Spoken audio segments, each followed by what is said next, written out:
Jérôme Billois, bonjour. Bonjour. Vous êtes partenaire en cybersécurité au sein du cabinet Wavestone. Alors justement, nous allons parler de cybermenaces. Alors quelle est l'évolution des cybermenaces aujourd'hui ? Alors l'évolution des menaces cyber, elle est très rapide et elle est constante. Si on regarde ce qui se passe aujourd'hui, ce qu'on observe nous sur le terrain, il y a toujours une menace finalement assez diffuse qui touche tout le monde, les particuliers, les petites entreprises. Ça ne s'arrête pas. Mais finalement pour les entreprises, ce qui est vraiment important, c'est une évolution qu'on a observée depuis ces derniers mois et sur 2018. C'est une évolution sur l'astuce que les cybercriminels déploient pour rentrer dans les entreprises. On a vu des cybercriminels qui, une fois qu'ils ont percé les premiers niveaux de protection, vont prendre parfois 1 mois, 2 mois pour comprendre comment fonctionne l'entreprise et être capable de déployer leur attaque globalement. Alors soit finalement pour bloquer les systèmes et demander une rançon, c'est comme ce qu'on observe très souvent sur le terrain, soit de manière encore plus pernicieuse, attaquer les systèmes par exemple de paiement ou les systèmes de comptabilité et derrière réaliser des fraudes financières ou encore voler des informations confidentielles. Alors comment réagir alors ? Alors pour réagir, il faut structurer finalement sa pensée suivant un programme de cybersécurité. La première chose, c'est se dire, mais finalement, quels sont mes risques à moi en tant qu'entreprise ? Qu'est-ce qui va attirer un cybercriminel dans mon contexte ? Quel type de cible je suis ? Et une fois qu'on a compris ça, qu'on a analysé ces risques, eh bien on peut regarder comment on investit à la fois sur un pilier de protection. On va quelque part sécuriser ces différents systèmes, qu'ils soient sur Internet, à l'intérieur de l'entreprise. Ça c'est bien, c'est la première étape. Mais ensuite, eh bien, il faut être capable aussi de détecter. Ça c'est le deuxième pilier d'investissement.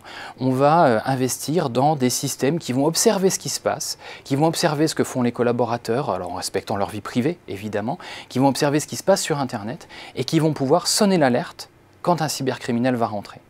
Et ensuite, c'est le troisième pilier d'investissement sur lequel on va évoluer, c'est le pilier de la réaction, de la capacité, lorsqu'on est attaqué, à avoir le bon niveau de réaction, c'est-à-dire à pouvoir déclencher des mécanismes de crise, à pouvoir déclencher par exemple des solutions ad hoc qui vont permettre, si le système est bloqué, de continuer à travailler sur un système parallèle. Tout ça, finalement, à la fois cette analyse de risque, cette protection, cette détection, cette réaction, elle est souvent portée par un homme qui est le responsable de la sécurité des systèmes d'information au sein de l'entreprise. Et lui doit prendre en compte toute la dimension, qui est à la fois une dimension technologique, une dimension humaine très forte, mais aussi une dimension liée au métier de l'entreprise. Mais alors finalement, quel est le rôle du dirigeant d'entreprise dans tout ça ? Alors le dirigeant de l'entreprise, il a un rôle clé. En fait, ce qu'on voit aujourd'hui, c'est que souvent la cybersécurité, ça a été un sujet sur lequel il y a eu des investissements trop faibles depuis des années. Donc aujourd'hui, on a un retard à rattraper.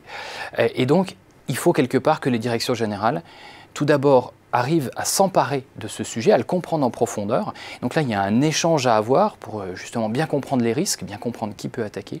Et puis derrière, il faut évidemment faire bouger son entreprise en investissant, mais aussi à l'échelle des dirigeants, en montrant les bons exemples, en passant les bons messages auprès de l'ensemble des collaborateurs.